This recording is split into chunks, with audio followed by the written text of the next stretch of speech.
बोलिए श्री सत्यनारायण भगवान की जय हो। राधे राधे मेरे प्यारे भाइयों बहनों माताओं व बंधुओं।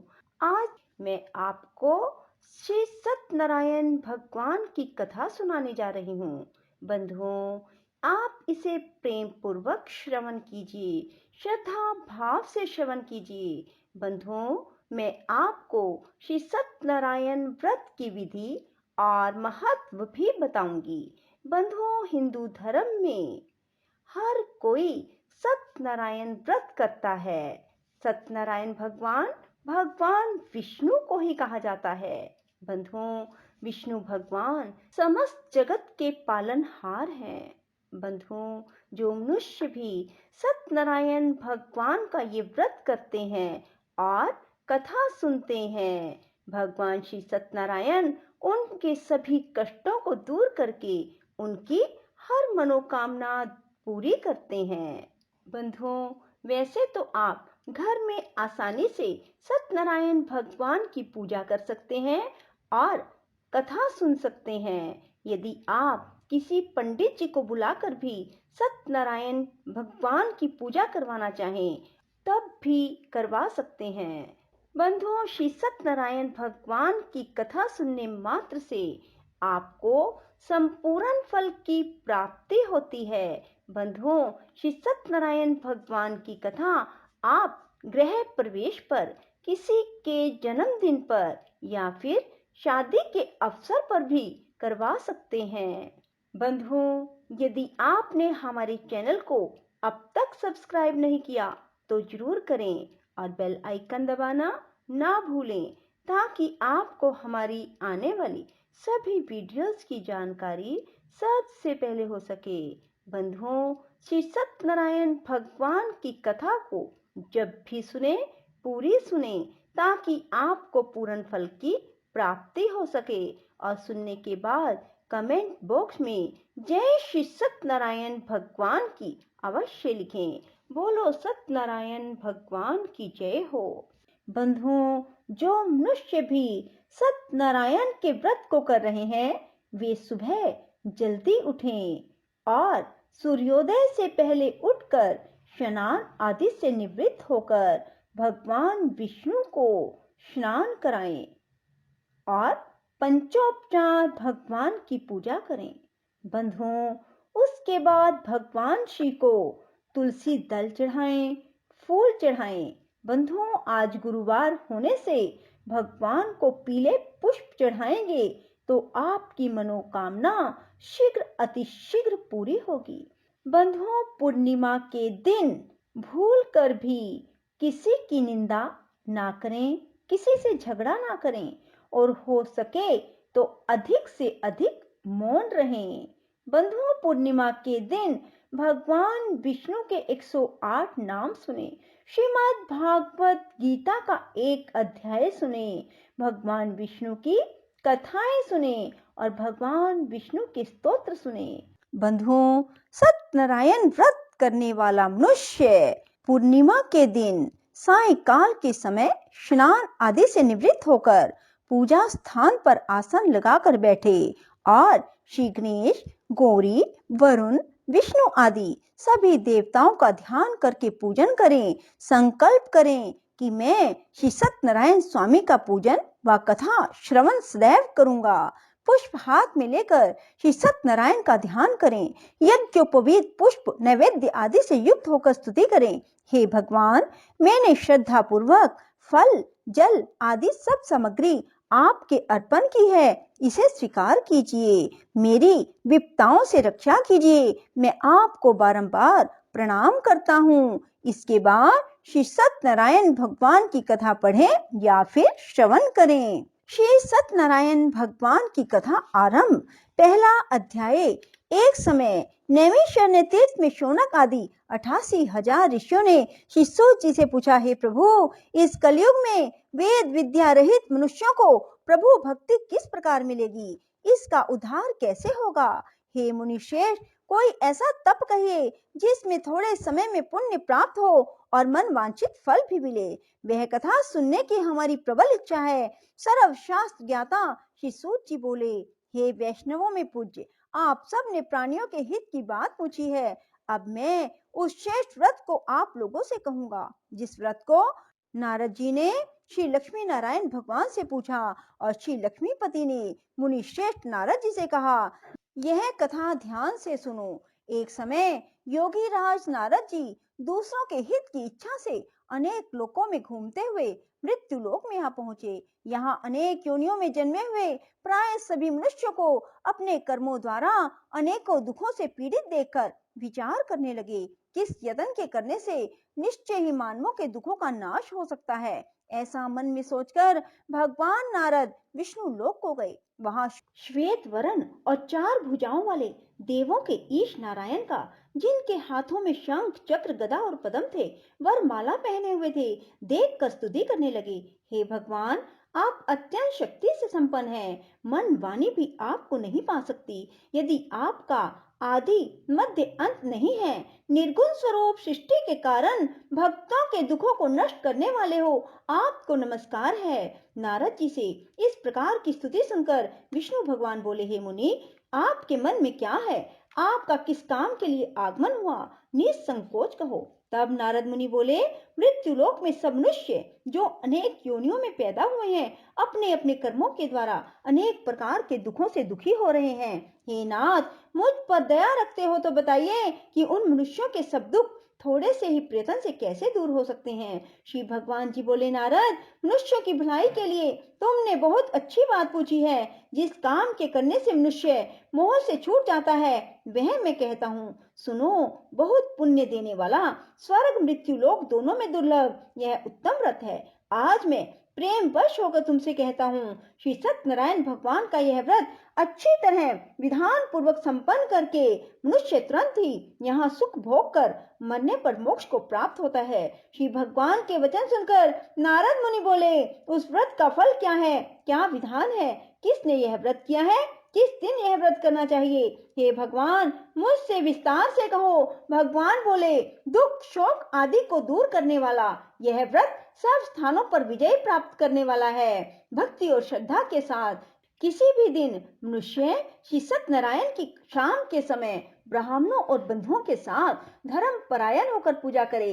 भक्ति भाव से नैवेद्य केले का फल, घी, दूध और गेहूं का चूरन सवाया लेवे। गेहूं के अभाव में साठी का चूरन, शक्कर अथवा गुड़ ले भक्ति भाव से भगवान को अर्पण करे। बंधु बांधवों सहित ब्राह्मणों को भोजन कराए, पश्चात स्वयं भोजन करे। रात्रि में नृत्य गीत आदि का आयोजन कर श्री सत्यनारायण भगवान का स्मरण करता हुआ समय व्यतीत करे। इस तरह व्रत करने पर मनुष्य की इच्छा निश्चय पूरी होती है। विशेषकर कली काल में मृत्यु लोक पर यही मोक्ष का सरल उपाय है। इति श्री सत्यनारायण व्रत कथा का प्रथम अध्याय संपूर्णम। ओम हरे राम राम राम हरे हरे, हरे कृष्ण कृष्ण कृष्ण हरे हरे। दूसरा अध्याय। सूत जी बोले, हे ऋषियों, जिसने पहले समय में इस व्रत को किया है उसका इतिहास कहता हूँ, ध्यान से सुनो। सुंदर काशीपुरी नगरी में एक अत्यंत निर्धन ब्राह्मण रहता था। वह भूख और प्यास से बेचैन हो पृथ्वी पर घूमता था। ब्राह्मणों से प्रेम करने वाले श्री भगवान ने ब्राह्मण को दुखी देखकर बूढ़े ब्राह्मण का रूप धारण कर उसके पास जा आदर के साथ पूछा, हे विप्र, तुम नित्य ही दुखी होकर पृथ्वी पर क्यों घूमते हो? हे श्रेष्ठ ब्राह्मण, यह सब मुझसे कहो, मैं सुनना चाहता हूँ। ब्राह्मण बोला, मैं निर्धन ब्राह्मण हूँ, भिक्षा के लिए पृथ्वी पर फिरता हूँ। हे भगवान, यदि आप इससे छुटकारे का उपाय जानते हो तो कृपा कर कहो। वृद्ध ब्राह्मण बोला, श्री सत्यनारायण भगवान मनवांछित फल देने वाले हैं, इसलिए हे ब्राह्मण, तू उनका पूजन कर, जिसके करने से मनुष्य सब दुखों से मुक्त होता है। ब्राह्मण को व्रत का सारा विधान बतलाकर बूढ़े ब्राह्मण का रूप धारण करने वाले श्री सत्यनारायण भगवान अंतर्ध्यान हो गए। जिस व्रत को वृद्ध ब्राह्मण ने बतलाया है मैं उसको करूंगा। यह निश्चय करने पर उस वृद्ध ब्राह्मण को रात में नींद नहीं आई। वह सवेरे उठकर श्री सत्यनारायण भगवान के व्रत का निश्चय कर भिक्षा के लिए चल दिया। उस दिन उसको भिक्षा में बहुत धन मिला, जिससे बंधु बांधवों के साथ उसने श्री सत्यनारायण का व्रत किया। उसके करने से वह विप्र सब दुखों से छूटकर अनेक प्रकार की संपत्तियों से युक्त हुआ। उस समय से वह विप्र हर मास व्रत करने लगा। इस तरह सत्यनारायण भगवान के व्रत को जो मनुष्य भी करेगा वह सब पापों से छूटकर मोक्ष को प्राप्त होगा। आगे जो पृथ्वी पर सत्यनारायण भगवान का व्रत करेगा वह मनुष्य सब दुखों से छूट जाएगा। इस तरह नारद जी से नारायण का कहा हुआ यह व्रत मैंने तुमसे कहा। हे विप्रो, अब मैं और क्या कहूँ। ऋषि बोले, हे मुनीश्वर, संसार में इस विप्र से सुनकर किस किसने इस व्रत को किया, हम सब सुनना चाहते हैं। इसके लिए हमारे मन में श्रद्धा है। सूत जी बोले, हे मुनियों, जिस जिसने इस व्रत को किया वह सब सुनो। एक समय यह वृद्ध ब्राह्मण धन और ऐश्वर्य के अनुसार बंधु बांधवों के साथ व्रत करने को तैयार हुआ। उसी समय एक लकड़ी बेचने वाला बूढ़ा आदमी आया और बाहर लकड़ियों को रखकर विप्र के मकान में गया।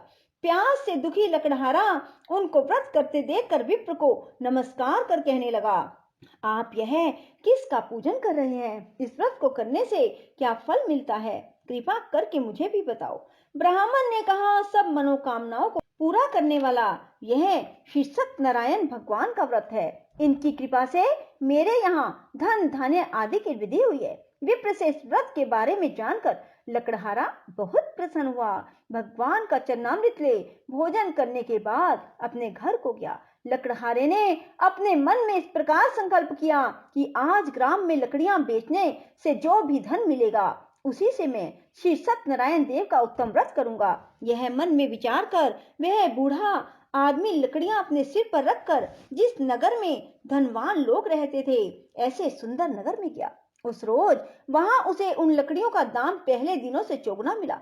तब वह बूढ़ा लकड़हारा दाम ले अति प्रसन्न होकर पके केले की फली, शक्कर, घी, दुग्ध, दही और गेहूं का चूर्ण इत्यादि श्री सत्यनारायण भगवान के व्रत की कुल सामग्रियों को लेकर अपने घर गया।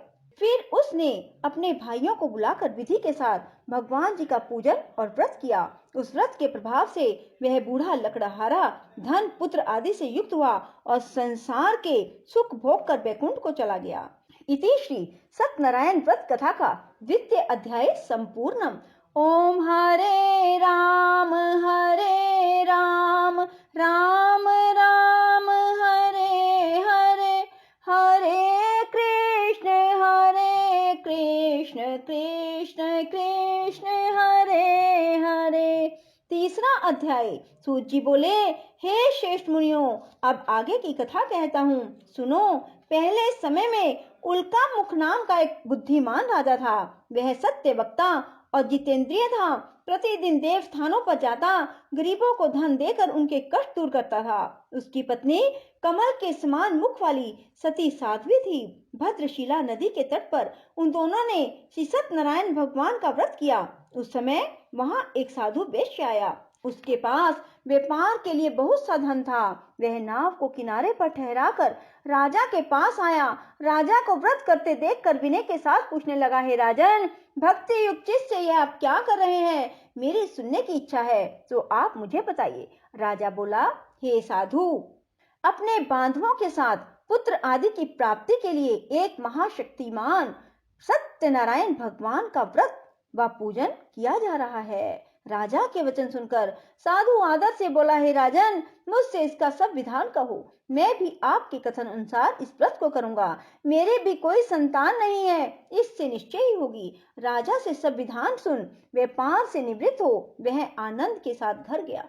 साधु ने अपनी पत्नी से संतान देने वाले उस व्रत का समाचार सुनाया और कहा, जब मेरे संतान होगी तब मैं इस व्रत को करूंगा। साधु ने ऐसे वचन अपनी पत्नी लीलावती से कहे। एक दिन उसकी पत्नी लीलावती पति के साथ आनंदित हो संसारिक धर्म में प्रवृत्त होकर श्री सत्यनारायण भगवान की कृपा से गर्भवती हो गई। 10वें महीने में उसके एक सुंदर कन्या का जन्म हुआ। दिनों दिन वह इस तरह बढ़ने लगी जैसे शुक्ल पक्ष का चंद्रमा बढ़ता है। कन्या का नाम कलावती रखा गया। तब लीलावती ने मीठे वचनों में अपने पति से कहा, जो आपने संकल्प किया था भगवान का व्रत करूंगा, अब आप उसे करिए। साधु बोला, प्रिय, कन्या के विवाह पर करूंगा। इस प्रकार अपनी पत्नी को आश्वासन दे वह नगर को गया। कलावती पितृगृह में वृद्धि को प्राप्त हो गई। साधु ने जब नगर में सखियों के साथ अपनी पुत्री को देखा तो तुरंत ही दूत को बुलाकर कहा, पुत्री के वास्ते कोई सुयोग्य वर देख कर लाओ। साधु की आज्ञा पाकर दूत कंचन नगर पहुंचा और वहां पर खोज कर देखभाल करके लड़की के लिए सुयोग्य वनित पुत्र को ले आया। उस सुयोग्य लड़के को देखकर साधु ने अपने बंधु बांधवों सहित प्रसन्नचित्त हो अपनी पुत्री का विवाह उसके साथ कर दिया। किंतु दुर्भाग्य से विवाह के समय भी उस व्रत को करना भूल गया। तब श्री भगवान क्रोधित हो गए और शाप दिया कि तुम्हें दारुण दुख प्राप्त होगा। अपने कार्य में कुशल साधु बनिया जामाता सहित नावों को लेकर व्यापार करने के लिए समुद्र के समीप स्थित रतनसारपुर नगर में गया और वहां दोनों ससुर जमाई चंद्रकेतु राजा के उस नगर में व्यापार करने लगे।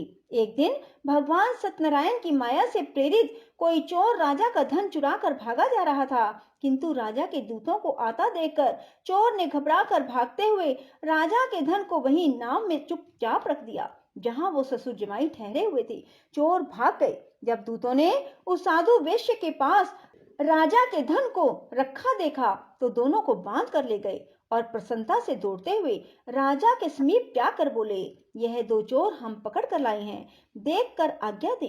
तब राजा की आज्ञा से उनको कठिन कारावास में डाल दिया गया और उनका धन छीन लिया। सत्यनारायण भगवान के श्राप द्वारा उनकी पत्नी भी घर पर बहुत दुखी हुई। घर पर जो धन रखा था चोर चुरा कर ले गए। शारीरिक व मानसिक पीड़ा, भूख प्यास से अति दुखित हो अन्न की चिंता में कलावती एक ब्राह्मण के घर गई। वहां उसने सत्यनारायण भगवान का व्रत होते देखा। फिर कथा सुनी, प्रसाद ग्रहण कर रात को घर आई।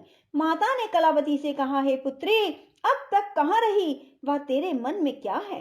कलावती बोली, हे माता, मैंने एक ब्राह्मण के घर श्री सत्यनारायण भगवान का व्रत देखा। कन्या के वचन सुनकर लीलावती भगवान के पूजन की तैयारी करने लगी। लीलावती ने परिवार और बंधुओं सहित श्री सत्यनारायण भगवान का पूजन किया। वर मांगा कि मेरे पति और दामाद शीघ्र घर आ जाएं। साथ ही प्रार्थना की कि हम सब का अपराध क्षमा करो। सत्यनारायण भगवान उस व्रत से संतुष्ट हो गए और राजा चंद्रकेतु को स्वप्न में दर्शन देकर कहा, हे राजन, दोनों वैश्यों को प्रातः ही छोड़ दो और उनका सब धन जो तुमने ग्रहण किया है दे दो, नहीं तो मैं तेरा धन, राज्य, पुत्र आदि नष्ट कर दूंगा। राजा से ऐसे वचन कहकर भगवान अंतर्ध्यान हो गए। प्रातः काल राजा चंद्रकेतु ने सभा में अपना स्वप्न सुनाया। फिर दोनों वणिक पुत्रों को कैद से मुक्त कर सभा में बुलाया। दोनों ने आते ही राजा को नमस्कार किया।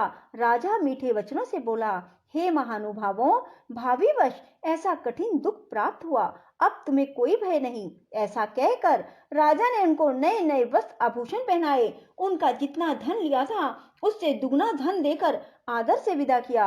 दोनों वैश्य अपने घर को चल दिए। इतिश्री सत्यनारायण व्रत कथा का तृतीय अध्याय संपूर्ण। ओम हरे राम राम राम हरे हरे, हरे कृष्ण कृष्ण कृष्ण हरे हरे। चौथा अध्याय। सूत जी बोले, वैश्य ने मंगलाचार करके यात्रा आरंभ की और अपने नगर को चला। उनके थोड़ी दूर निकलने पर दंडी वेशधारी श्री सत्यनारायण भगवान ने उनसे पूछा, हे साधु, तेरी नाव में क्या है? अभिमानी वणिक हंसता हुआ बोला, हे दंडी, आप क्यों पूछते हो? क्या धन लेने की इच्छा है? मेरी नाव में तो बेल और पत्ते भरे हैं। वैश्य का कठोर वचन सुनकर भगवान ने कहा, तुम्हारा वचन सत्य हो। दंडी ऐसा कहकर वहां से दूर चले गए। कुछ दूर जाकर समुद्र के किनारे बैठ गए। दंडी के जाने पर वैश्य ने नित्य क्रिया करने के बाद नाव को ऊंची उठी देखकर अचंभा किया। नाव में बेल पत्ते देखकर मूर्छित हो जमीन पर गिर पड़ा। फिर मूर्छा खुलने पर अत्यंत शोक प्रकट करने लगा। तब उसका दामाद बोला, आप शोक ना करें, यह दंडी का श्राप है, अतः उनकी शरण में चलना चाहिए, तभी हमारी मनोकामना पूरी होगी। दामाद के वचन सुन वह दंडी के पास पहुंचा और अत्यंत भक्ति भाव से नमस्कार करके बोला, मैंने जो आपसे असत्य वचन कहे थे उनको क्षमा करो। ऐसा कहकर महान शोकातुर हो रोने लगा। तब दंडी भगवान बोले, हे वनिक पुत्र, मेरी आज्ञा से बार बार तुम्हें दुख प्राप्त हुआ है, तू मेरी पूजा से विमुख हुआ। साधु बोला, हे भगवान, आपकी माया से ब्रह्मा आदि भी आपके रूप को नहीं जानते, तब मैं अज्ञानी कैसे जान सकता हूँ। आप प्रसन्न होइए, मैं समर्थ्य के अनुसार आपकी पूजा करूंगा, मेरी रक्षा करो। पहले के समान नौका में धन भर दो। उसके भक्ति भाव वचन सुनकर प्रसन्न हो उनकी इच्छा अनुसार वर देकर अंतर्ध्यान हो गए।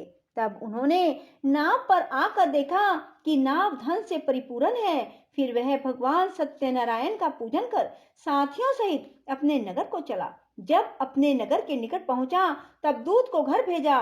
दूत ने साधु के घर जा उसकी स्त्री को नमस्कार कर कहा, साधु अपने दामाद सहित इस नगर के समीप आ गए। लीलावती और कलावती उस समय भगवान का पूजन कर रही थी। ऐसा वचन सुन साधु की स्त्री ने बड़े हर्ष के साथ सत्यदेव का पूजन कर पुत्री से कहा, मैं अपने पति के दर्शन को जाती हूँ, तू कार्य पूर्ण कर शीघ्र आ जाना। परंतु कलावती व्रत एवं प्रसाद छोड़कर पति के पास चली गई। प्रसाद की अवज्ञा के कारण सत्यदेव रुष्ट हो गए। उसके पति को नाव सहित पानी में डुबो दिया। कलावती अपने पति को ना देखकर रोती हुई जमीन पर गिर गई। इस तरह नौका को डूबा हुआ और कन्या को रोता देख साधु दुखित हो बोला, हे प्रभु, मुझसे या मेरे परिवार से जो भूल हुई है उसे क्षमा करो। उसके दीन वचन सुनकर सत्यदेव प्रसन्न हो गए और आकाशवाणी हुई, हे साधु, तेरी कन्या मेरे प्रसाद को छोड़कर आई है, इसलिए इसका पति अदृश्य हुआ है। यदि वह घर जाकर प्रसाद खाकर लौटे तो उसे पति अवश्य मिलेगा। ऐसी आकाशवाणी सुनकर कलावती ने घर पहुंचकर प्रसाद खाया, फिर आकर पति के दर्शन किए। इसके बाद साधु ने बंधु बांधवों सहित सत्यदेव का विधि पूर्वक पूजन किया। इस लोक का सुख भोग कर अंत में स्वर्ग लोक को गया। इति श्री सत्यनारायण व्रत कथा का चतुर्थ अध्याय संपूर्ण। ओम हरे राम राम राम हरे हरे, हरे कृष्ण कृष्ण कृष्ण हरे हरे। पांचवा अध्याय। सूत जी बोले, हे ऋषियों, मैं और भी कथा सुनाता हूँ, सुनो। प्रजा पालन में लीन तुंगध्वज नाम का एक राजा था। उसने भी भगवान का प्रसाद त्याग कर बहुत दुख पाया। एक समय वन में जाकर वन्य पशुओं को मारकर बड़ के वृक्ष के नीचे आया। वहां उसने ग्वालों को भक्ति भाव से बांधवों सहित श्री सत्यनारायण का पूजन करते देखा। राजा देखकर भी अभिमानवश वहां नहीं गया, ना नमस्कार किया। जब ग्वालों ने भगवान का प्रसाद उसके सामने रखा तो वह प्रसाद त्याग कर अपनी नगरी को चला गया। वहां उसने अपना सब कुछ नष्ट पाया तो जान गया कि यह सब भगवान ने किया है। तब वह विश्वास कर ग्वालों के पास दोबारा गया और विधि पूर्वक पूजन कर प्रसाद खाया। सत्यनारायण देव की कृपा से सब कुछ पहले जैसा हो गया। फिर दीर्घकाल तक सुख भोग कर मरने पर स्वर्ग लोक को गया। जो मनुष्य इस परम दुर्लभ व्रत को करेगा या कथा को सुनेगा, भगवान की कृपा से उसे धन धान्य की प्राप्ति होगी। निर्धन धनी बंधी बंधन से मुक्त होकर निर्भय हो जाता है। संतानहीनों को संतान की प्राप्ति होती है और सभी मनोरथ पूर्ण होकर अंत में वैकुंठ धाम को जाता है। जिन्होंने पहले इस व्रत को किया, अब उनके दूसरे जन्म की कथा सुनो। वृद्ध शतानंद ब्राह्मण ने सुदामा का जन्म लेकर मोक्ष पाया। उल्कामुख नाम का राजा दशरथ होकर वैकुंठ को प्राप्त हुआ। साधु नाम के वैश्य ने मोर ध्वज बनकर अपने पुत्र को आरे से चीरकर मोक्ष को प्राप्त किया। महाराज तुंगध्वज ने स्वयं भू होकर भगवान में भक्ति युक्त कर्म कर मोक्ष को प्राप्त किया। इति श्री सत्यनारायण व्रत कथा का पंचम अध्याय संपूर्णम। राधे राधे, जय श्री कृष्णा। बंधुओं, यदि आपको हमारी वीडियो पसंद आए तो इसे लाइक करें और शेयर भी जरूर करें। धन्यवाद।